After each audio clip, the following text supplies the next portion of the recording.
Hello and welcome once again to the Cine-Files, where this week we are not entering the world of a great film, and instead we are entering the world of a great filmmaker. In fact, we're beginning an entire month devoted to this great filmmaker, and that man is Alfred Hitchcock. My name is Steve Morris. I'm a filmmaker and directing instructor in Los Angeles, California. Hello, my name is John Roque. I'm a voiceover artist, host, writer, and producer over there at Collider, and numerous other things in this city to stay alive. But yes, ladies and gentlemen, finally on the Cine-Files, Steve Morris and I are tackling Alfred Hitchcock. And we've reserved an entire month, just like we did for Wells. And we had such great responses from you all about how much you enjoyed our month of Wells that Steve was like, well, maybe we should do the month of Hitchcock. And it just seemed like the most brilliant idea. And we already have next year planned as well. So this is I think this is a new Cine-Files tradition that January will be devoted to a single great filmmaker. Yeah. And it's funny, I was thinking about it. Like, I don't really know why it took us so long to get to Hitchcock. We planned on it over and over and over again. It's obviously been requested over and over again from our fans. We have requests for his films on Patreon, and just one reason or another, we kept moving to something else. Yeah, we kept moving the goalposts. And I think that in a weird way, that parallels what happened to Alfred Hitchcock in his career. One of the greatest filmmakers of all time, who really didn't get the respect that he deserved in his lifetime. People considered him a genre filmmaker. He won one award his entire life for Best Director. That's it. Yeah. He didn't win that director Oscar. It's his career is, and of course today he's revered. Mm-hmm. But at the time, he was a popular, suspense filmmaker. Yeah. And so I feel like now is really the time that we can give him the full respect that he deserves. And we're not talking about a movie today. No. We're going to talk about the man and his career and a whole bunch of his films. He directed over 50 films. Yeah. He had a career that began as a director in the mid-20s in the silent era and went all the way till Family Pot in 1976. Mm-hmm. That is a long, long run of films. Do you remember your first Hitchcock? Ooh. Well, I remember being cognizant of the shower scene, right? Because if you're a lover of film, even as a young kid, like 10 years, 11 years, 12 years old, the sound of it. Yeah, that music and the is music a cliche yes. through our whole lives. Right, for comedy sketches and things of that Simpsons nature. episodes or whatever. Right, SNL sketches and what have you. But my first Hitchcock, I think ironically, my first Hitchcock, and still one of my favorite, was 39 Steps. Really? Yes. That was your first one? The Robert Donat film, yeah. That's a great movie. Listen, I just watched Rear Window for the first time like 6 months ago. Oh, wow. Yeah, so these are films, and Vertigo itself I didn't get to till 3 or 4 years ago, so there are films that I came back to with Hitchcock, but I kind of found my way through his other stuff before I moved into his bigger projects. 39 Steps was one. There was something about that I just thoroughly loved. That it begins and ends exactly where it's in the theater. It begins and ends in the theater. And then Lifeboat was another one that I discovered on TCM that I thoroughly loved. But I think my first exposure to Hitchcock, Steve, was the TV show. Oh, really? Yes, because I used to watch that with my dad and my mom. And for those who don't remember the TV show, they would have the silhouette of Hitchcock, and he would walk into the silhouette, and you'd hear that music. And then I'd be fascinated by the episodes that he would present, the Alfred Hitchcock Presents. What's so funny that you say that is that I think he was more of a character than I knew about as a kid than actually the movies. Right. And my story of my first Hitchcock movie is so bizarre, but I will tell it to you, which is that in 1977, my family took a cruise to Alaska, which is the reason, as we talked about a long time ago, that I did not see Star Wars when it first. I saw it. I saw it after I came back from that trip. Missed the whole summer when everyone was watching Star Wars. And on the cruise ship, there was a movie theater, and so my sister and I would go to the movie theater all the time. And there are 3 movies that I remember that played there that we saw over and over again on the ship, and those 3 movies are Fun with Dick and Jane, starring George Segal and Jane Fonda. Right. Annie Hall, which I watched over and over again as a 9-year-old. Yeah. I I don't know what I got out of that. And Family Plot, which came out in 1976, and it was on this cruise ship. His last one. His last one. So for whatever reason, the first Hitchcock, and it scared the crap out of me. Yes. The first Hitchcock movie I saw was his last film. Oh, ironic. Yeah. Wow. When I was, 9 years old. Yeah. So should we go back in through his life a little bit? Do it. He was born in 1889 in Essex, and his parents ran a grocery shop, a little store, and a very Catholic family. He was a very timid kid, not surprisingly. Mm-hmm. He was a very good kid. And one day, and this is really the most famous story of his childhood, at 5 years old, his dad sends him to the police station holding a note. He doesn't know why he's there. He's alone. He hands the note to the police officers. The police officers read the note. They look at him. They say, "Come with us." They walk him down into the jail. They lock him in a jail cell. They leave him there. And then they later say to him, "This is what happens to boys who are naughty." Wow. Holy crap. He does not know if he did anything wrong. Right. He does not know why his dad did this. He didn't know if he had actually done something wrong and was being punished for it, or if he was being told not to do anything wrong and this is what was going to happen to him, or if his dad thought he had done something wrong when he really hadn't. This began his lifelong fear of police. He never got a driver's license because he was afraid that he would get a parking ticket. So he was the British Steve Morris. Afraid of the police and what have you. Hating the... Can we end this joke? I think it's great. But all right, if you want to kill a joke, that's fine. Okay, so yeah. So he's afraid of the police. Yeah, afraid of the police. He heads off. They send him off to a Jesuit school that employs corporal punishment. Oh, Jesus Christ. So that doesn't help with his issues with fear. No. They moved several times. At 13, he decided he wanted to be an engineer, went off to engineering school. And then his dad died unexpectedly at the age of 52 when he was 15. So he had to leave school and go to work, and he worked as a technical clerk at a telegraph office.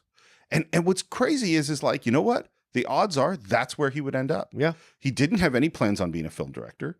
He liked movies, but this is 1914. Right. So movies haven't happened in the way, D.W. Griffith is just starting. Charlie Chaplin is just kind of starting. And so he's working as this clerk, but he's also taking art classes at night. He's too young to go into World War II. World War I. By 1917, he's old enough. So he tries to enlist, and they mark him as C3, which is basically sounds like his 4F, which is that he was not healthy enough to go into the war. And he hears, just as the war is ending, that the Lasky Company, which is a production arm of Paramount Pictures, is moving to London, and that they're going to open up a studio there. And he had been really watching movies, particularly Chaplin and Griffin, and he went, I want to work at a movie company. And he'd been taking these art classes, and so he got a job as the illustrator on title cards for silent films. Oh, wow. Which means that, because they would have, when the character had to say something, it would cut to that card. And yes, there would be the words that say, "My darling, I can't," or whatever it said. Yeah. But there would also be illustrations on it. And so he would draw the illustrations. So for instance, if it was someone who is working too hard, it would be a candle burning on both ends, or something like that. Wow. And because he's doing these little illustrations, then he starts getting involved in the art department. And then he starts getting involved in actually writing what's on that title card. And this is, still early silent era of film. And the British system was like, well, if you could do that, why don't you do this? Right. So then he started kind of writing some of the scripts and some of the scenarios. And then he still has not thought, I want to be a director. Right. It still hasn't occurred to him. And then he becomes an assistant director, works on lots of films. He ends up, because there's a partnership with the production companies in Germany, and he was on the set of F.W. Murnau for The Last Laugh, which I think I mentioned before might be my favorite silent film. It is brutal. It is brilliant. And he saw how Murnau worked and how he told the story visually. And by the way, The Last Laugh is a silent film with no title cards. It is told completely silently. Okay. And it is a brilliant, brilliant movie. And that's, I think, where he started to think about the art of being a director. And then he makes his first film, which is in 1925, which is called Pleasure Garden. It sounds like this was a really indie film. Yeah. Like, The film got stolen, and then he didn't have enough money to buy more films, so he had to borrow money from the crew to get a couple of like 50 pounds to go buy some more film stock. Wow. And then he, like everything that could possibly go wrong went wrong on this little tiny picture. He makes a couple of more movies until we get to The Lodger, which is 1927. And it sounds like that's really the first Hitchcock movie. Yeah. And I saw it in film school. And it's really good. And it's like a Jack the Ripper story. And there's people that have like a boarding house, and they think that their boarder is in fact the Jack the Ripper, and they start to get really scared of him. And this is a theme. This is a Hitchcock theme, which is the idea of suspicion, that you believe that this person you're with is dangerous and so. And we're going to see that in a ton of different films. Yeah. And you see the first really Hitchcock touch in this movie, which is that they're downstairs, all our main characters, and the lodger has gone upstairs, and they hear the sound of his footsteps. But this is a silent film. So how do you normally today we would hear the sound of the footsteps? Yeah. So what does Hitchcock does? He makes a floor out of glass, and they actually look up and see him through the floor walking around. Wow. So that gives the audience the sense that what's actually happening is that they're hearing him. Yeah. And this is the first of like those sort of Hitchcocky sort of tricks. Yeah. Like he likes that very clever little bit of storytelling. Right. And I really think, by the way, we've talked about both of these directors, is that I think we said that Spielberg, I believe, is the best craftsman, the clearest storyteller. I think he's a disciple of Hitchcock. Oh, okay. I think more than anybody else. And the other person I was thinking about is Fincher. Because of those inventive, all that inventive style. It's like the glass ceiling, like going through the garbage cans at the beginning of Fight Club, right? The way you go into the panic room, like all these things that he likes to do of kind of breaking through technologically to show you things the way you wouldn't see. I think that's pure Hitchcock. Okay. I could see that, yeah. And one of the things that Hitchcock talks about a lot is the difference between surprise and suspense. Is that what he thinks is that a surprise gives you a 15-second thrill, and suspense gives you the whole movie. So a jump scare versus full scare. Well, and just scare. Being stressed out about something. Yeah. There's a bomb. We don't, the characters in the movie don't know there's a bomb. Right. We're going to spend 20 minutes being stressed out about that. Or just the difference between, like, we want to film a guy going to the airport. So he gets out of his house, he calls a cab, he gets in the cab goes down the street, it goes across the bridge, it goes down another street, it pulls into the airport. Yeah. Completely boring sequence. Yeah. Instead, at the very beginning of the sequence, he calls the cab, he looks at his watch and goes, I'm not going to make it. I'm going to miss my plane. Right. Do the exact same sequence, and suddenly there's suspense. Yeah. Because we're worried about something. Right. That's Hitchcock. Interesting. And right as after he works on The Lodger, he meets Alma Reville, who comes to be his wife, and I really believe, and most people say, is the most important, longest lasting creative partner of his life. Yeah, I could see that. In fact, we've had several movies about her in the last few years. Yeah, the Hitchcock one that was with Anthony Hopkins and Helen Mirren, which I actually enjoyed. I did not see it. Oh, okay. I was thinking about watching it before we did this, but I didn't get to it in time. Hopkins has he's done now twice, like Nixon in this and the Hitchcock one, and he may not look like them, but he certainly brings their energy to life. She was a person who behind the scenes he consulted with on scripts, on casting, on designs, he talked through it. My understanding is everything he was going to do, and she made her opinions known. And it was funny that Charlie Chaplin said the Hitchcock touch has 4 hands and 2 of them were Alma's. Yeah, that's fair. I think it's a great, great quote. And the interesting thing too, there's another director that we've talked about where this is important, which is the importance of silent film training for Alfred Hitchcock is learning to tell a story visually, not with words. In fact, he really hates words. And the other director that this is true of is John Ford. John Ford learned, made his bones on silent film. And you see, yes, is there dialogue in John Ford's movies? Is it really good dialogue? Sometimes, yeah. Yeah. But visually, that's where the stories were really being told. Yeah. And that comes from silent filmmaking. But in 1929, we move into sound films. His first film is Blackmail, which I don't think I've seen. No, I've never seen that. And then we get the original Man Who Knew Too Much. Yeah. Which is great because I've seen the Jimmy Stewart one way more. I think I've only seen this one once. And they're just really different. Yeah. Well, he's matured as a filmmaker. Absolutely. And then we get to the 39 Steps. 39 Steps. That is a great movie. I love this movie so much because, as you said earlier, the tension throughout this movie of what's going to happen, how it's going to go down. This guy keeps escaping these situations, pursuing what he's pursuing.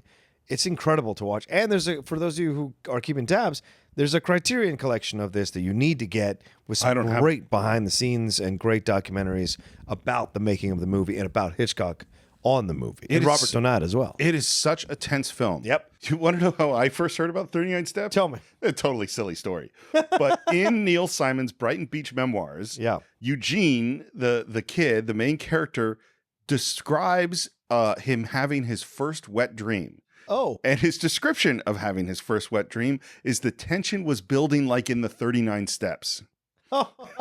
So I knew the play and had never seen the movie. Right. But that to me is always linked and will always be linked with this strange Jewish kid in Brooklyn talking about his first wet dream. Right. This is all, and it's all the espionage stuff, and it's 1935, right? And like you said, this is now before the Second World War, but after the First World War. So this idea of spies, the idea of tension, and all this thing happening through this that runs through, and falsely accused. This is a theme he comes back to over and over again. This idea of being falsely accused, and it may stem from the 5-year-old kid who got put in jail. And not knowing if he was falsely accused or not. Yeah. Or feeling he was falsely accused. Well, it's all these because we're going to be on all different sides of this. Yeah. Of like, I believe you did it, or they believe I did it, and that's the engine. And it's funny. It's also, by the way, 39 Steps is the origin or the beginning of the use of the term the McGuffin. Oh, right. The McGuffin, for those of you who don't know. No, you novice filmmakers or screenwriters. This comes from Hitchcock, but it's so useful an idea, which is it is the thing that's making the movie happen. Yeah. It's the stolen plans. It's the secret. It's the briefcase in Pulp Fiction. Yep. There is a thing and people want it and it's causing these events. And what Hitchcock believes is it's completely not important. Mm-hmm. You have to have one. Right. Because that's why all this stuff is happening. Right. But it's just an opportunity to make all this other stuff happen. Right. And you have to pay it off. Yeah. It doesn't matter what was in the briefcase. Right. We just wanted to see everybody run around trying to get the briefcase. Mm-hmm.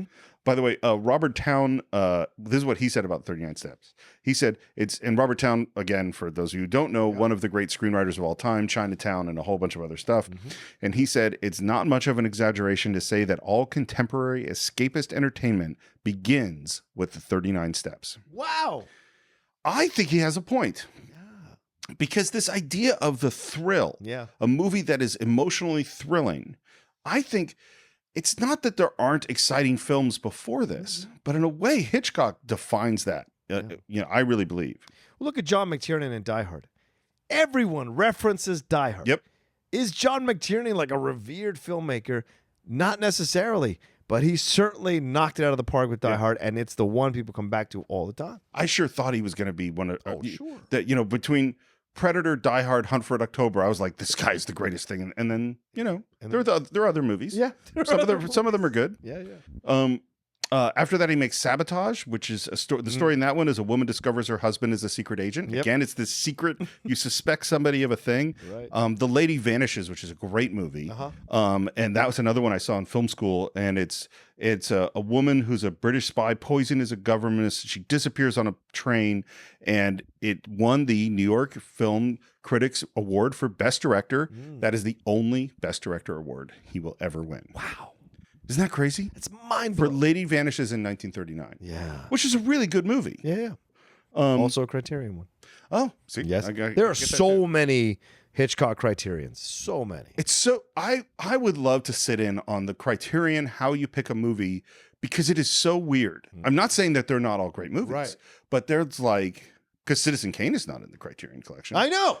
I'm sorry. Yeah, but I think I think they pick movies that are not the number one movie that everybody can see. They're picking a movie that goes, no, this is one you should know about. Right. That you maybe haven't seen. Yeah. I've discovered many foreign films. Sure. And sometimes I'll buy these sight unseen. And I enjoy the discovery of that. Yeah. I should do more of that. Yeah, it's enjoyable because when they go 50% off, I'm like, it's $20. I can spare $80 to buy 4 new films I've never seen before and explore them and enjoy them, because if it says Criterion, that means it has value. It's got a stamp of approval. Yeah. It's so fun. I used to do that so much. Like when I first got out of film school and I first got a TiVo. Oh yeah. I just went, I discovered that you can program it to record based on a director. So I just went, you know what? I haven't seen any of these things. So I mean, I'd seen some of them, but I went, okay, I'm just going to put in John Ford and Howard Hawks and Akira Kurosawa and Hitchcock and Ingmar Bergman. And so I watched, or like King Vidor and all these guys. And so there was 4 or 5 years where I was watching just all these movies, and there were so many unexpected, like weird, like Fritz Lang films or weird, where I was just like, oh my God, this is that I'd never heard of and would never have, I didn't even know the name. Yeah. And I just don't do that so much anymore because time is not what it once was, I know. But I should do more of it. I missed my 2 years at Charlottesville where I would just go on my days off and watch laser discs all day at the University of Virginia Public Library or University of Virginia Library on campus because you could just rent out laser. You couldn't leave the library. They had a little room. They had a little room. You could sit down in these little cubicles. There were cubicles. You could sit in with headphones on and watch. And I think smartphones destroy that now. I agree. Because you can't just watch a film because you're worried about like, oh, am I checking my Twitter or my Instagram? And you don't focus as powerfully as you did before. Yeah, I also think like having friends for me and a girlfriend or a wife, of course, because I didn't have anything else to do but sit. I mean, there was the time where going to the video store and renting 4 VHS tapes, and that was going to be my day. That was my weekend. That was like the greatest thing. Oh yeah, yeah. This world is different. It's time for Hitchcock to go to Hollywood. David O. Selznick gives him the call. And the first film he makes is maybe his most critically successful, which is Rebecca. Yeah. Which I have seen. I have almost no memory of it. Right, the Olivier one. Joan Fontaine. Right. Wins Best Picture. Wins Best Picture. Yeah. He does not win Best Director. Right. And he doesn't like this movie very much. He feels that this is not really a Hitchcock movie. Oh, wow. And it's interesting to hear him say this because he defined like this is what I do, right? And he really wanted to do that thing that he did, and he felt this was more like him being a work for hire. His first time in Hollywood, the script was picked for him. Ooh. And he did, and he did it, and obviously it's very successful, but it wasn't what he wanted. The thing that he wants is the thing that he says. I just reread the Hitchcock Truffaut, which is Francois Truffaut's interviews with Hitchcock from the mid-'60s.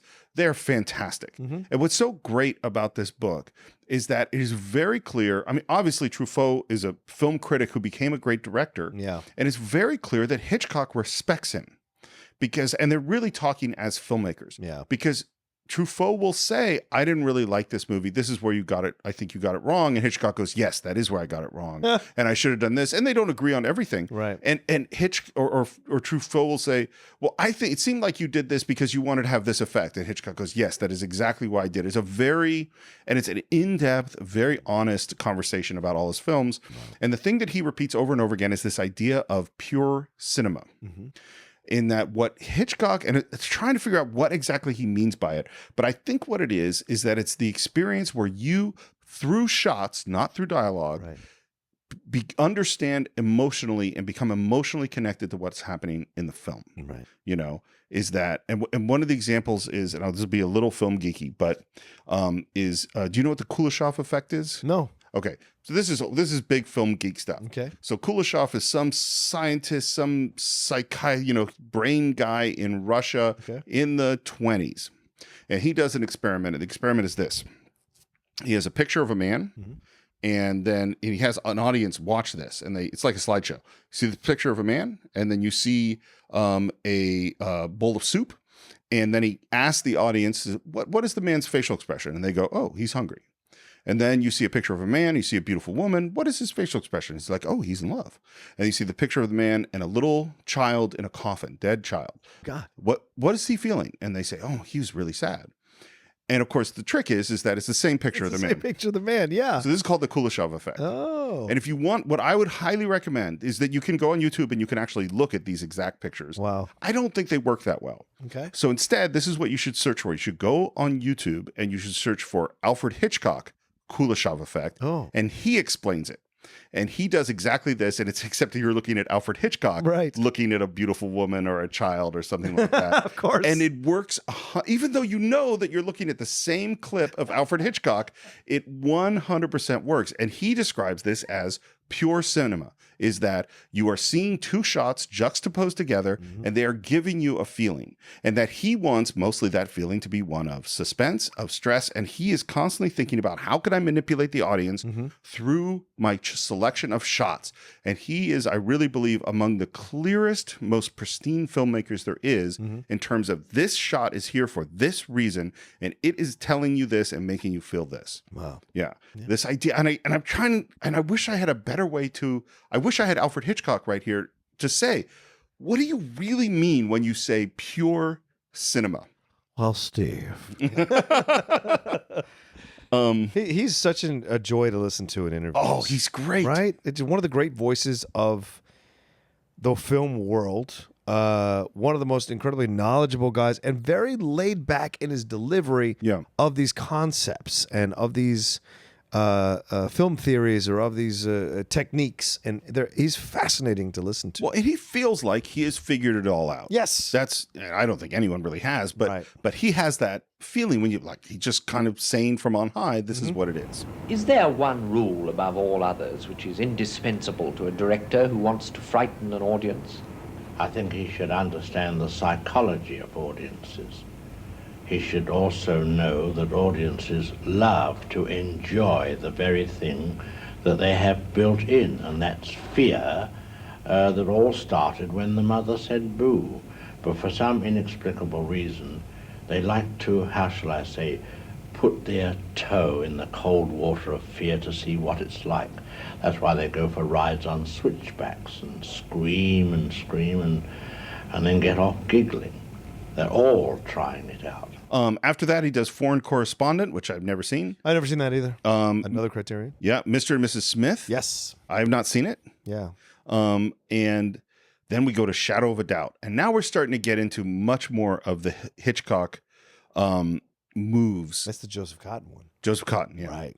And I think Shadow of a Doubt is they suspect that he is a killer. Yep. Again, we're in this, these things that come back over and over again. The next movie is called Suspicion. That's the first movie that he's a producer on. Right. And it's about, and Cary Grant is now a suspected killer. This is a fantastic film. I think I've seen it, but I don't remember. I saw it on TCM. It's incredible. They all think, and you start to, like, initially you're like, oh, the person is wrong. And then you start to believe that she's right, that Cary Grant is this killer, and the way it all comes out at the end, it's fantastic. Suspicion is so good, but that's what you start to see with Hitchcock as he progresses, as he gets older with his work, that you see that there is even more precision in the suspense, even more precision in the thrills, so that you are willingly going along with his manipulation of you because you know you're in great hands of a great filmmaker, and he will pay it off for you way more often than not.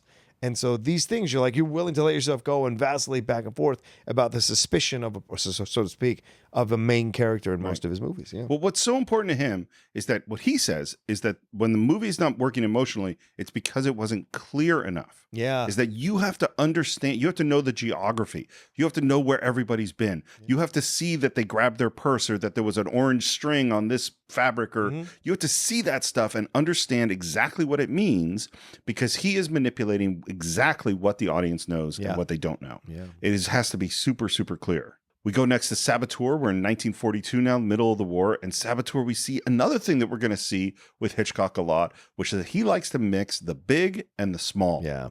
Is that we're seeing a really big image of something and then a tiny, tiny detail. And one of them here, which we'll see later on, very similar in North by Northwest, is the final climax is on the Statue of Liberty, hanging from the torch. And so you have this really big hand, and then you cut to the holding on to the fabric and the fabric starting to tear, and the detail of that, and intercutting those two things just perfectly to build a suspenseful moment. Yeah. Now we get to one of my favorites, Lifeboat. Lifeboat. Absolutely, bro. You and I are in the same lifeboat about Lifeboat. That's for sure.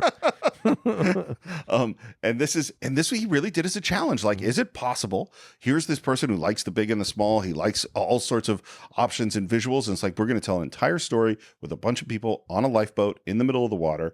And it is suspenseful and intense. And something I should have said a long time ago is way back in The Lodger was also, which is kind of the first Hitchcocky film in the silent era.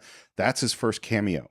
Walking by on the street in The Lodger. Yeah. And of course we get in from that point forward, he appeared as a person on the street, getting onto a train in every single one of his movies. And then we get to Lifeboat. Yep. How is he going to have a cameo where there's only 8 or 9 people living on this lifeboat? Right. Do you remember it?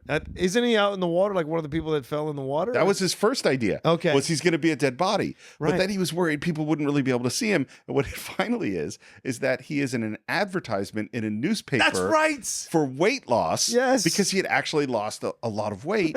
And so there's a before and after picture. And Genius. it says, let me find the name of the Reducto is the name of the weight loss product. And he got the studio and him got tons of letters from fat people saying, where do I get this Reducto? One other thing about Lifeboat, a couple things about Lifeboat. Originally, it was a script by John Steinbeck. Oh, wow. But he and Steinbeck, they didn't quite get along, and so he ends up bringing in another writer. And it's a story of, it's middle of World War II. A passenger ship has been sunk. We're on the lifeboat, and there's a German on the lifeboat. And can we trust him or not trust him? And it's all about, again, these ideas of trust and suspicion. Right. And the other thing that it's about, this is what Hitchcock says, is that there people on the lifeboat are from all different social structures. Right. They have all different political points of view. They're not people that can get along. And in the end, they have to unite to protect themselves from this German. Right. And Hitchcock was like, thematically, this was the middle of World War II. And he felt all the Allies, this is a message of all the Allies having to unite together to fight against the Axis in World War II. That's great. And this is like, what's his face that played Babe Ruth? Is it William Bendix? I think so. This is maybe his greatest performance as an actor. Like, because, he's known for playing Babe Ruth in that 1940s Babe Ruth movie. But here, he's really good as the pugnacious guy who sacrifices himself for the boat because of the mistake he's made. Right. And that's what's so great about it. And when people ask me, when they tweet at me or they talk to me about film, young kids come up or people who know for the Schmodown, they come and talk to you. What's the Hitchcock film I should see? I always tell them to start with Lifeboat. And I think because the dialogue is so crisp here, the way Hitchcock builds the suspension or the suspicion and the tension throughout the movie from just dialogue between people and people's natural tendencies to be suspicious about certain situations, and then how that changes depending on what is happening and who's on whose side and whatever, like all through the whole movie, allegiances shift throughout. And that's fascinating to watch. So I always say start there because it's also the most stripped down. They're just in a boat. Yeah. It's also and Hugh Cronin's in this thing. Yeah. It's the most stripped down you'll see of any film that Hitchcock does, but which makes it really important for him to be technically precise and brilliant with his delivery. There's no margin for error Scenes, in a movie like Lifeboat. And the stakes are so high. I think that's it. It's like Hitchcock is not about like, let's do a movie about a relationship. Right. He wants the stakes to be at the top. And that's why he wants, and expose the human condition. Yes, absolutely. Yeah. So with Cary Grant, we introduced one of his first long-term collaborations, and we're about to introduce another one, which is Ingrid Bergman and Spellbound in 1945. Yeah, man. Which is a really interesting. It's not one of my favorites, but it's really interesting. And he definitely had an obsession with Ingrid Bergman. Definitely. And this is something, we're kind of get into of like how Hitchcock was with the actresses that he worked with, how he felt about them, how he treated them, what kind of roles he put them in is sort of interesting. And I think Ingrid Bergman is sort of the first big obsession of his. Spellbound also has a Salvador Dali dream sequence, which is really great. Another thing he starts doing here was because he likes tricks and he wanted to get like a POV shot where you saw past someone's hand, but because of the lensing and because of everything you want to see in the frame, it didn't work until he built a giant wood hand. Oh. And this is something he ended up doing a lot, which is build these giant props or giant things. So in perspective, they would look like the right size to do the shot that he would want to do. That's great. Now we get to what I think might be in my top 2. Oh. Which is Notorious. Oh, yeah. Great film. Ingrid Bergman, Cary Grant, Claude Rains, script by Ben Hecht.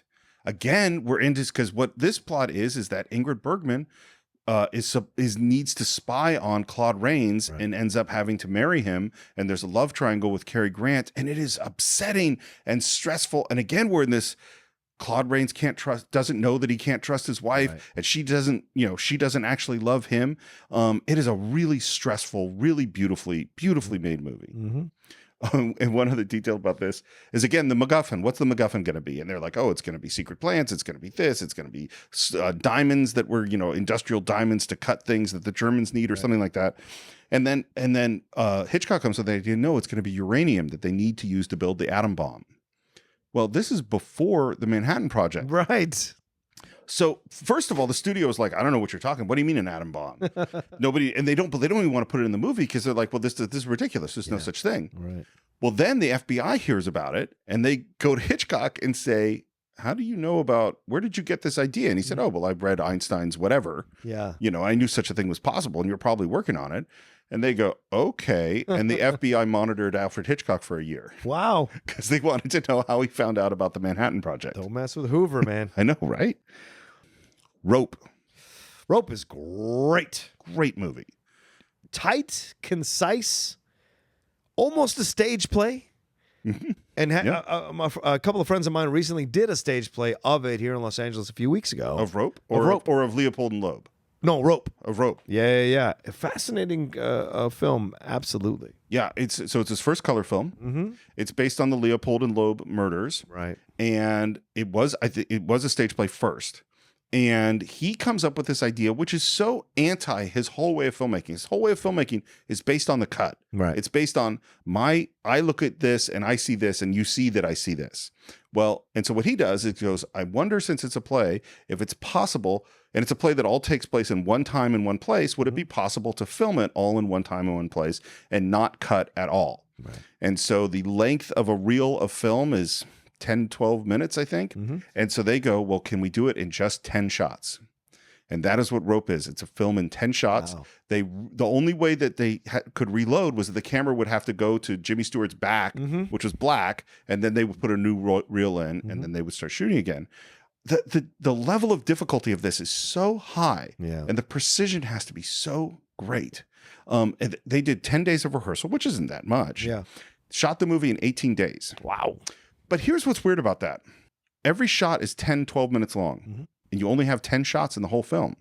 So what that means is there are 8 days of their 18-day shoot where they got nothing. Oh, yeah. Because they only were successful because there's only 10 shots in the movie. Yeah. So that's how, and they were flying walls in and out in order to get because the camera's big in these days. Right. They're moving, they're moving light pieces. They're moving, so many things have to be exactly right to make this work. Yeah. I really dig this film. And me too. And once again, it's like you like the dichotomy of the characters, right? Jimmy Stewart is one of their former teachers or something like that, and they're trying to impress him by having committed this murder. There's the big chest. There's the interaction. The body's in a chest. The body's in the chest. The interaction between the two kids who are trying. One is so nervous and can't figure out. The other one is the alpha, obviously, and his hubris, his confidence of wanting to get one over on his teacher, and the middle of a function get together with his girlfriend and all this kind of. No, it's the parents of the kid they killed. Yeah, parents of the kid they killed. They don't know that their kid's dead body is in the chest. It's morbid. And this is one of the things about Hitchcock. Dinner party is that the thing to understand about that Hitchcock thought this was funny. Yep. There is a and this is the thing is that. I don't know quite how to express it, but if we took this really seriously, these would be really depressing movies because they're horrible. But he wants you to be stressed about it and tense about it, but he also wants you to be titillated on some level, and what he says, and which I think is really interesting, is that if you watch a burglar go into a house and he's going through things, you're actually with the burglar worried about the burglar getting caught. Oh, of course. As soon as someone else comes, you might be with them wanting to catch the burglar. Is that we actually like being bad and with the bad people who are about to commit the murder or commit the crime or blow the thing up or whatever it is. Right. And so so we have in Rope this scene with these two guys who are psychopaths. They've killed this kid. They put this kid in the chest. They put the buffet food on top of the chest, invited their teacher and the kid's family to come. And then there's this scene where in the background, the dinner's over and everyone's talking. They're sitting on the couch. And they also have like a maid or a cook or someone who's been serving at this meal. And she is coming and she is clearing off the chest. Right. She's bringing the food to the kitchen. And that's in the foreground. Right. And we're just sitting here a long time listening to this conversation. And you're getting stressed because the body's in the chest. Right. And She's going to uncover it. And even though the guys are the bad guys and you want them discovered and punished, you also don't want her to uncover. And there's this moment after she clears all the food off. And then there's like a tablecloth. Yeah. And she folds up the tablecloth and she reaches to open up the chest and put the tablecloth in. And just as she does that, one of the guys come in. Oh, that's enough. Why don't you head home? We're good for now. And it is a scene where it's literally just people talking and a woman clearing off dishes. And it is so stressful. And this is what he means by suspense. This is suspense, is that we are 100% involved. And part of it is that we know something and most of the people in the audience, in the movie don't know it. Right. They are not aware of the body in the chest, and we know it's there. Right. That's a great movie. Agreed.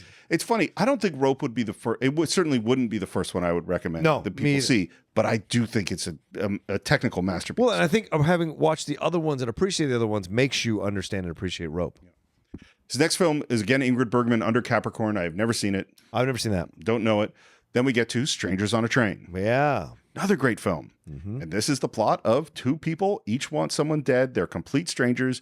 You do my murder, I'll do your murder. Also known as Throw Mama from the Train. Also Throw Mama from the Train. By the way, I think I only saw Strangers of the Train because I love Throw Mama from the Train, and I went back and watched it. Yeah, man. But I think I've seen Throw Mama from the Train more. I Confess is after that, which I don't think I've seen. Neither have I. And now we're moving into the peak. Yeah. We start with Dial M for Murder. Oh, so good. I think it's great. He hates it. It's one of Hitchcock's least favorite. Wow. Yeah. This is where someone has arranged to have their wife be killed. And here we meet another of the really important people for Hitchcock, and that is Grace Kelly. Yeah. And Ray Milland, right, is in this thing? Yeah, Ray Milland is in it. And it's 3D. It was his first. That's right. Yeah, it was shot in 3D. I saw it in 3D. Really? In Santa Monica, at the Arrow Theater. Wow. They had a 3D screening of it, and I remember going to see it in 3D, and it was enjoyable as hell because the 3D wasn't done like poking in your eye type 3D. It was like logical within the flow of the movie, and I enjoyed the hell out of that. I'd love to see that. Yeah, and it's the first time I saw it was in that theater in 3D. My memory, I think, is my dad loved this movie. Oh, yeah, I think. I'd have to ask my mom again.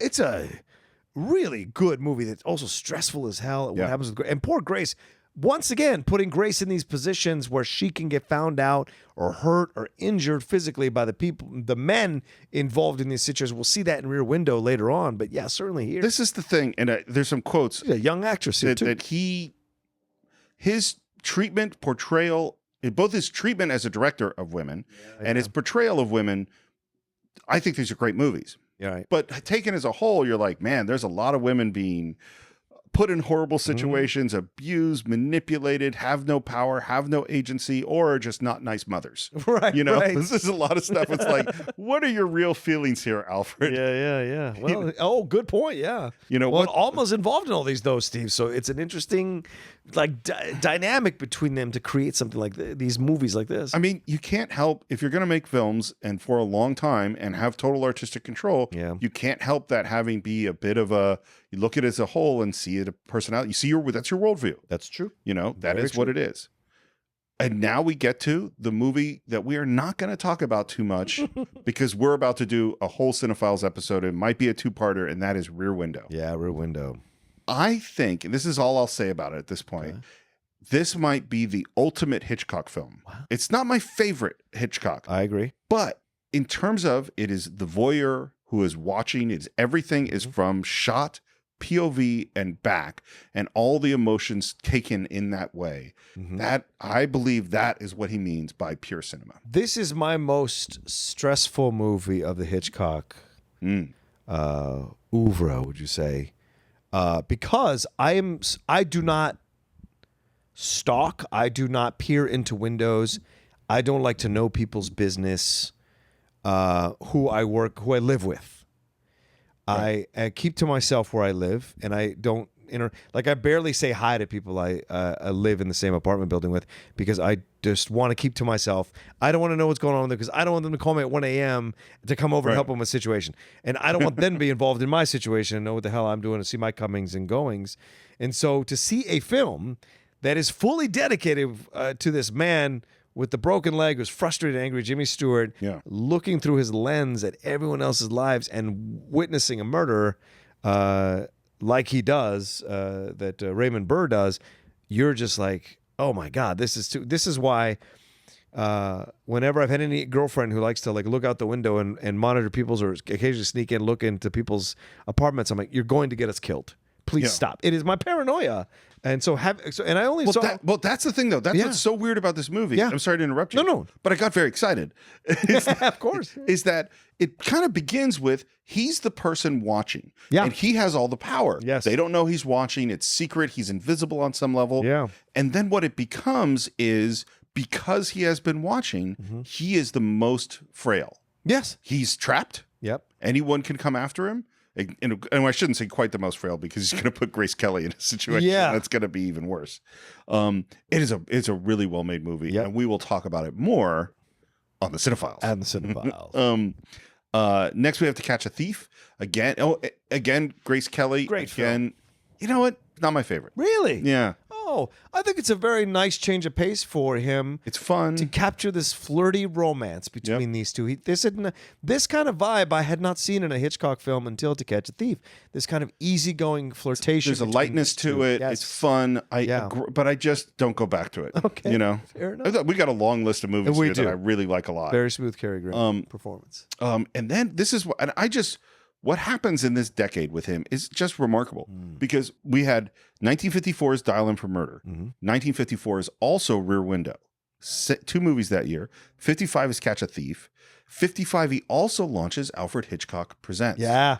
You know, and this is so, I can't begin to tell you how bizarre this is in terms of what people thought about television at this time. Yeah. Because there was movies, which was big and important, and all the cool people did that, and there was TV, which is crap. Yeah. And to have a top director go, oh, you know what, I want to do, not only do I want to do this TV thing, but I want to be the center of it. I want to be the face of it. I want to be introduce all the episodes and make them be really high quality, which they were. Yeah. That is totally, totally bizarre at this era. Yeah. And I would say this and Twilight Zone from that era are the two series that still hold up and still can unsettle you and scare you, and also like make you question a lot of things when you watch them. It's so funny. I watched a ton of Twilight Zone over and over and over again, obsessively.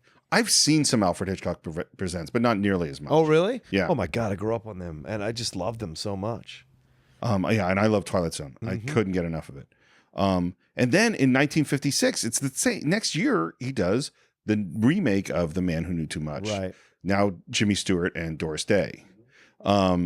Another real good movie. I've never seen the next one, which is The Wrong Man with Henry Fonda. Oh yeah, that's a cool film. I enjoyed that. I think I saw it years and years ago.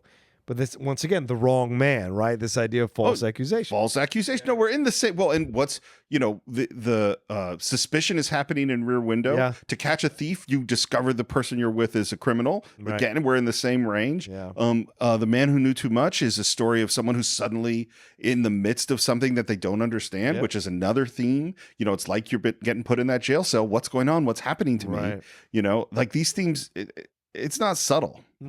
and that's 1957, 1958, Vertigo. Vertigo, man. Now this is my favorite.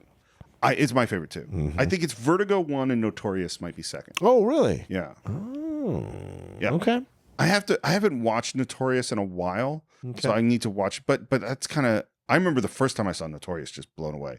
And the first time I saw Vertigo, that movie fucked me up. Yeah, man. It's and you say this, the way he treated men, or women rather, in his films, but this is his destruction of men. Pure and simple. This obsessive idea, this obsessive desire to control a woman, to make her look a certain way for his own satisfaction, because his ego won't let it go. And I bet people when they saw it in the 50s, I bet a majority of people were like, oh, they feel bad for Jimmy Stewart that he got caught up in his obsession. But when you look at it now, you see a man who is it's not you wouldn't say psychopath, but there is a naked desire to have his needs met and at anybody's expense. He's a very unstable person mentally. Oh yeah, and to make him to do and making casting Jimmy Stewart is a stroke of genius. This everyman, this hero of the people from the 40s, to now explore this ugly underside of men in a time when men are like, so powerful in this country. It's such a great film for that. I think it is the most vulnerable of him since the moment on the bridge in It's a Wonderful Life. I agree with that. And in a lot of ways, it's way more vulnerable. Because George Bailey's a great guy. Yes, he is. This guy, what he is doing is rough. Well, in this we go into like, okay, what is he doing? Well, he's completely controlling and manipulating the image of this woman to turn her into what he wants her to be. Man, Alfred Hitchcock with no, we don't have Grace Kelly. And what's he doing? He's got Kim Novak and he's trying to turn her into something. We don't have, he was angry when Ingrid Bergman went off with Rossellini. He, now Grace Kelly has left to go off to be a princess in Monaco. Yeah. What he is doing in these films to women it's weird. Yeah. I mean, it's a great movie. But and this is where you go to where what is the movie and what is the filmmaker? Right. Right. And to some degree, thinking about it more now, I'm like, this is you know what it is that Woody Allen, I think, has used his neuroses and his craziness to make great films. And it's very clear that this is what this is what it is. Yeah. And I actually think Alfred Hitchcock, strangely enough, is the same. Yeah. Which is that little boy, this is what we do to boys who are naughty in that jail cell. And his he's a virgin when he got married. There's a very strange story where he and Alma end up at a brothel in Paris. And they're just both completely naive, but he is fascinated with sex. He's fascinated. And his movies have this underbelly of kind of dark sexual elements to them because he is this nerdy, neurotic, very frightened person who is fascinated with the violent, the prurient, the sexual, the deviant. All of that is the stuff that he's into. Yeah. And he's afraid of the police and afraid, afraid of everything around him. Yeah. Yeah. And then, of course, right after Vertigo, North by Northwest. A great film. 1959. Cary Grant. Yeah. Eva Marie Saint. And Martin Landau. This was one of the movies that was over and over again in film school. Yeah. They just brought it up for sound design, for shot construction, for, again, setting up the McGuffins, setting up all the storytelling, all the climax up at Mount Rushmore. I don't love it as much as I think. Oh. I mean, no, I think it's a great movie. I'm not saying it's how I feel about To Catch a Thief. There's another one that people think is great that is not actually one of mine. Okay. That we'll get to in a moment. Yeah. We're like 3 or 4 movies away. Okay. But I really like North by Northwest, but I don't love it like I love Rear Window or Vertigo or... I don't think Cary Grant was the best leading man for him, for Hitchcock. But not because Cary Grant's not a great actor, obviously, or didn't have a legacy in film. It's more a matter of, I think... there wasn't as much depth to Cary as there was to Jimmy Stewart or some of these other actors that have come through and been the lead in his movies. And I think he kept coming back to Cary Grant because maybe he saw in himself, once again, he's a British guy, good looking, thin, charming, matinee idol, charming, everything Hitchcock isn't. Yep. So there is this desire to put him in these films in a way to kind of work out his own shit from as a kid, feeling lesser than, with the college quarterback or whatever you want to say, or the good-looking guy in the room. It's funny. I think when he needed the everyman and maybe wanted to get inside the everyman, he goes with Jimmy Stewart. Sure. And when he needed the person who was elegant and charming that needed to get taken down a little bit, or we wanted to be a little suspicious about, then we go with Cary Grant or Olivier. You're right. That's a good point too. Psycho. Yeah, man. I just want to take a moment to go back what we just said. Yeah. 54 Dial M for Murder, 54 Rear Window, 55 To Catch a Thief, starts the TV show in 55, which he's directing for and a part of. Yeah. 56 Man Who Knew Too Much, 57 The Wrong Man, 58 Vertigo, 59 North by Northwest, 1960 Psycho. Yeah. What a run. Yeah. I mean, and Psycho he makes with his TV crew. He makes it for $800,000, which is, most of his movies are like 2, 3, 4 million. He couldn't get it funded. Yeah. That the whole movie of Hitchcock with Hopkins is all about him making Psycho, and he could not get. You just went through this whole run of films, and he still couldn't get Psycho funded. Crazy. It's insane. And Psycho is one of the weirdest constructed movies of all time because you meet this person, and the way movies work, you meet this person. Well, they're going to be the main character. Yeah. And we're lots of suspense about this woman, Janet Leigh, who's stolen this money, and is she going to get away with it? And she gets to this motel, and she meets this guy, and then 38 minutes into the movie or something like that, she's dead. From one of the most important film scenes, murders in all of film history, in the shower scene, scored by Bernard Herrmann, of course. And then now the movie is completely different. Yeah. There's nothing like that. No, but I will say to you, it's not one of my favorites of his. Right. It isn't, and I've gone back and watched it. I don't think. I get the scene. I get Norman Bates, and I get the iconography of that character and what he spawned so many sequels. A TV show called Bates Motel.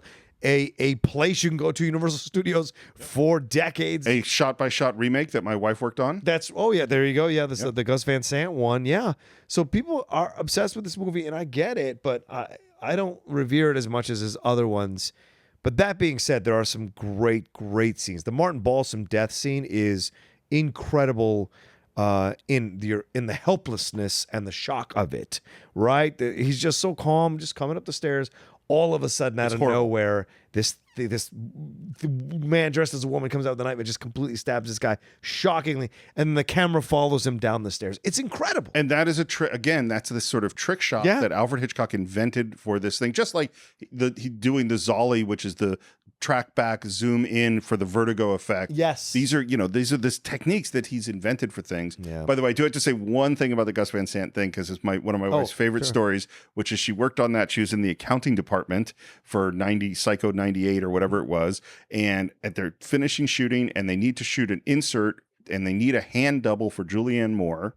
And they go around with these rings to see who they can find who has really small fingers to fit these rings. And the only person the rings fit is my wife. Oh, wow. So she gets in Julianne Moore's costume. She's wearing Julianne Moore's ring. She has makeup on her hands. She's being directed by Gus Van Sant to be the shot where the body is turned around in the chair where you see dead mom. And that was going to be my wife's hands. And then they ended up bringing someone else in to do it. Oh, geez. Okay. She thought that Gus Van Sant thought my wife's arms didn't look like they would match. So he needed some other arms. So they found other arms to cast. I guess so. But she was directed briefly by Gus Van Sant in the horrible and ridiculously stupid shot-for-shot remake of Psycho. Yeah. The Birds. Mm-hmm. See, and we start entering into a period of his work where I'm not 100% enjoying. Like The Birds. I don't like The Birds. Yeah, I've seen The Birds like 3 or 4 times. People love it. Yeah, my mom loves The Birds. Yeah. It's shot right. It's meant to be right where I grew up, near where I grew up. It's Vertigo Bay in Northern California. We have Tippi Hedren. He doesn't have. This is where like Jimmy Stewart's too old. Grace Kelly's in Monaco. Ingrid Bergman's gone, and so he goes, "I'm going to turn Tippi Hedren into my new Grace Kelly." Yeah. And from everything we've heard, he is horrible to Absolutely her. horrible to her. Yeah. Abusive, sexually harasses her. At one point, she's like strapped into a cage and they're flinging birds at her and, for days at a time, and he's yelling at her. Because she wouldn't respond to his sexual advances. Yeah. And so it angers him. That loss of manhood, once you get to that age, it's terrible. Like, not that situation, what he did confronting that situation is terrible. Yeah. And The Birds is not a movie. And by the way, technically brilliant. Yeah. I mean, there's all sorts of things in The Birds where you go like, wow, this is still obviously a master craftsman. I don't dig the movie. And this is sort of like, we're going to head downhill. It's a simple movie. Yeah. They stole 2 lovebirds. So the birds come in and, go after you. It's and it doesn't, the special effects are kind of cheesy now. And at this point they are. Yeah. We go into Marnie again with Tippi Hedren and Sean Connery, which is good. And then after that, there's really nothing that I care that much about. Torn Curtain, Topaz. Frenzy. By the time we get to Topaz, the studio wouldn't let him use Bernard Herrmann anymore. It's like one of the great film composers of all time. Yeah. Did 15 years of the greatest Hitchcock movies ever made, and they say no. He actually composed a score for Topaz. Right. Studio didn't like it, and they tossed it and brought in somebody else. You believe that? And he doesn't have Robert Burks, who's been his cinematographer forever. Frenzy 1972 is fairly successful. I've seen it once, but I didn't love it. Yeah. Family Plot I might have seen once since the cruise ship. Yeah. It's pretty good. This Bruce Dern. Yeah. He receives his knighthood in 1980 and is too ill to attend. There is like an AFI Lifetime Achievement Award, and then right before he dies, he's quite ill, and he dies on April 29th, 1980. Wow. Yeah. So 1889 he was born? 1898. 1898. Wow. Yeah. Okay. Yeah. I mean, but it is a guy in his 70s. He's, the fact that his last set of films are not quite at the level. I mean, that run from Dial M for Murder through Psycho, and many people would include The Birds and Marnie in that run. That's an amazing run of films. Yeah. Agreed. One of the things I just want to go back one more time to this idea of how he treated women. There's an essay from Laura Mulvey on the ideas of the male gaze, and this is a kind of feminist theory idea that's people have talked about it, and that Hitchcock is really an example. If all the women in his films are almost always objects, they are the cold, severe, blonde. They don't generally have agency. They don't have control of their lives. They're being viewed in the shower, to be killed. And there are two quotes that I liked. Roger Ebert wrote, "They were blonde. They were icy and remote. They were imprisoned in costumes and subtly combined fashion with fetishism. They mesmerized the men who often had physical or psychological handicaps. Sooner or later, every Hitchcock woman was humiliated." And I think that's true. There's another quote that's even more horrible, which is, "There's the vamp, the tramp, the snitch, the witch, the stink, the double crosser, and best of all, the demon mommy. Don't worry, they all get punished in the end." Oh, wow. And you know what? That's true. It's Yeah. a fair criticism. Yeah. I don't mean to say these things to say that he's not a great filmmaker or that these aren't great films. Right. I do say that, just as the themes of suspicion and guilt and the wrong person put in the middle of the situation go throughout the film, the themes of how he treats women also go throughout the films. Yeah, you have to take a filmmaker, and that's the thing that's all of us have to understand about the art and the artist. If you're going to take a filmmaker, you got to take the filmmaker warts and all. Yep. And then to make an accurate assessment of him or her, you have to take them warts and all. And this is certainly an issue that Hitchcock had. And of course, he's of that time where women were objects in his mind. And so these films worked back then, and they still do work, most of them. But when he moves away from, like Lifeboat, no one's really an object in Lifeboat. Right. Those are the kinds of films that I enjoy. Or I guess Rope a little bit because of the girlfriend or whatever. They don't treat her that well by shutting her off from place to place the whole time. Here's the thing. There are some movies that we've talked about that we've kind of said, you know what, we're not going to do that movie. Yeah. It's important, but at this point, I don't want to do that. I don't think that's true of any of Hitchcock's films, because what I think it is, I think it's only taken in total. Yeah. It's like if you look at 30 films or 50 films and you say, wow, in 28 of these, none of these individually are so horribly offensive. It's just taken as a whole that you kind of do that. Yeah. I still think as films, they'll rock you. Well, yeah, and I think the actress is coming out and speaking about it too. Yeah, when you hear openly the stories. decorates that. One more thing I wanted to say about Hitchcock is because he is held up, and rightly so, as one of the great meticulous planners and visionaries of film. From the script, through storyboards, through shot selection, every single thing that he was going to shoot, he had planned out in detail in advance, to the point, and I just found this out, which I find shocking, he didn't even look through the viewfinder of the camera. Because he had a relationship with a cinematographer, and this was the storyboard. Wow. This is what you were supposed to shoot, and so he knew what that's what it was going to be. He knew the lens, he knew the angle, he had built the set exactly to his specifications. But I also just have to always push back on the idea of the genius filmmaker who has everything in their minds, because it's just not possible. But if anyone did, Hitchcock and maybe Kubrick are the two guys who are closest to that vision. What about Wells? No, you wouldn't say Wells? Oh God, no, because Wells is always changing things. Yeah, he was. He's impulsive. That's right. He is very impulsive. His quote is, "I plan everything in advance, and then I let it all go when I get on the set." Yeah.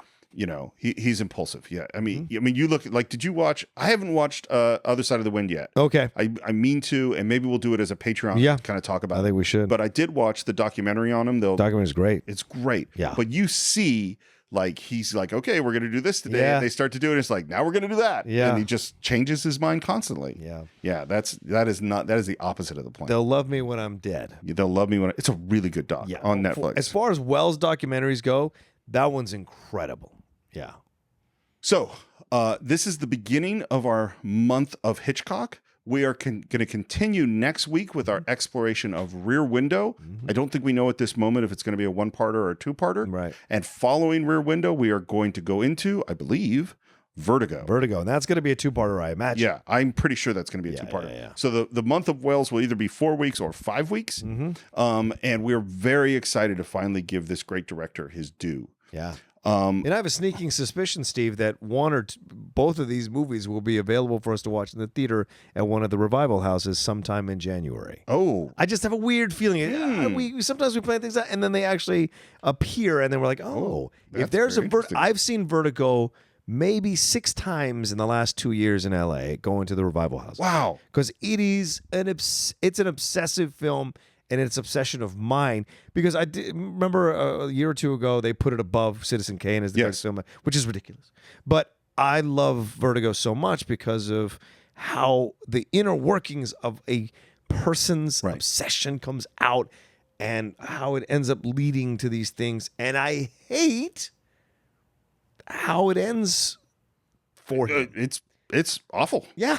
It's I'll tell you, just because you brought it up, the reason I can't ever put Vertigo or really almost anything else above Citizen Kane in my mind is because Citizen Kane is unique. Yeah.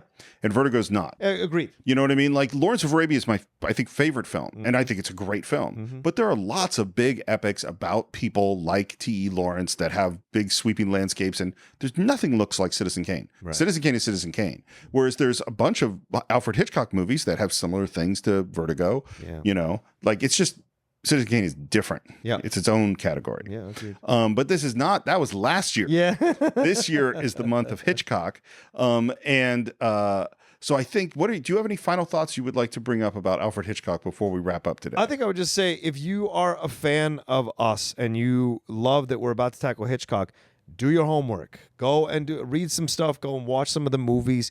Watch the movies that we're going to talk about, because I guarantee you we are going to name drop scenes, characters, or movies from those movies rather throughout our discussion of these two films. So do yourself a favor, and it's not a negative because this is great homework to have.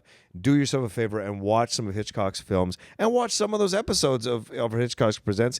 If you're a fan of mystery, suspense, thriller, or even sometimes a little bit of psychological horror, you can watch all that there in his stuff. So do yourself a massive favor if you love film, and give Hitchcock his fair shake, and then enjoy our episodes. You know what I'm going to do, which I haven't done before, but I think is a good idea, is I think that's a great idea, and I'm going to put a new website up, a new page on our website where you can buy some of these Criterion collections that you mentioned, as well as I couldn't recommend the Hitchcock Truffaut book more. It's fantastic. I'll put a link for that up on the website. We'll make a whole Hitchcock page so you can check out some of that stuff. And the only thing I would say is I'd love to hear from you. What are your favorite Hitchcocks? Like, which ones do you watch over and over again? Which ones can you leave alone? Yeah, let us know. We'd love to hear that. You can always reach out to us on our Facebook page at the Cine-Files, CINE-FILES. Subscribe to us at the usual places, iTunes, YouTube. Leave comments, leave reviews. Visit us on Patreon. We have some new stuff to announce. Yes. I think we finally figured out a great way to give back to our patrons. We're going to introduce what we are calling Cine-Files Shorts. Yep. And what these are going to be is John and I are going to do 10, 15-minute discussions on films of your choosing, but we are not going to follow our old rules. Is that you can suggest a film that is within the last 10 years. You can suggest a film that is bad. Yes. We will discuss a bad film. Sure. We're not going to do the in-depth research. We're not going to do the editing, but we're going to have fast, fun conversations about films of your choosing. For this one, you're going to have to pledge over $5 a month to suggest a film, and we are going to try to do one every single week. So that's Cine-Files Shorts every single week on patreon.com/the Cine-Files. You have to pledge in order to hear them. And if you wanted to reach me, you can do so at Twitter at SR Morris. John, where can they reach you? You can reach me on Twitter and on Instagram at The Roca John, Says. should I really just start doing Instagram? Yes. Okay, I'll do it. Yes, Steve. because I tag you all the time, and you don't, and you're not on Instagram. So yes, you need to get on there. Okay, Because if nothing else, if you don't want to post pictures of yourself, you can post pictures of the movies we're talking about. I will start doing it. and This links is like my that. pledge to you today. I've known 2019. for a long time that I should do it. That's and all I'm right. It too took lazy. Matt almost 2 years to do Twitter for the Top 10 show, to promote the Top 10 show. It's been frustrating, but it's how social media works. Some people like it, some people don't. I just had a natural affinity for it, so it's my way. But I will say this: recommend bad films. Make them interesting. I don't want to do Friday the 13th Part 10. Okay. Well, here's the thing. Make them interesting. Bad. There's going to be some requirements, which is one, if I haven't seen it, I'm not really going to talk about it. Right. And two is, if we don't find it interesting, we're not going to talk about it. We're still going to pick what we're going to do. We'll take your suggestions. Right. But there are definitely some movies. Like I remember when we did RoboCop just a few weeks ago, we talked about that we had seen the RoboCop the new one together. Right. That one I have some stuff to say. That's an interesting bad film to take a look at. And just because we talk about it on the show does not mean we won't actually do an episode on it either. Absolutely. I'm sure that's going to come up. In fact, one way to inspire us might be that we do a short and we go, wow, we really got to do this one soon. Yeah, if you want to pitch a film to us, absolutely. Yeah. So that's Cine-Files Shorts on patreon.com/the Cine-Files. And I think that is it for this week. We will be back next week with Alfred Hitchcock's Rear Window.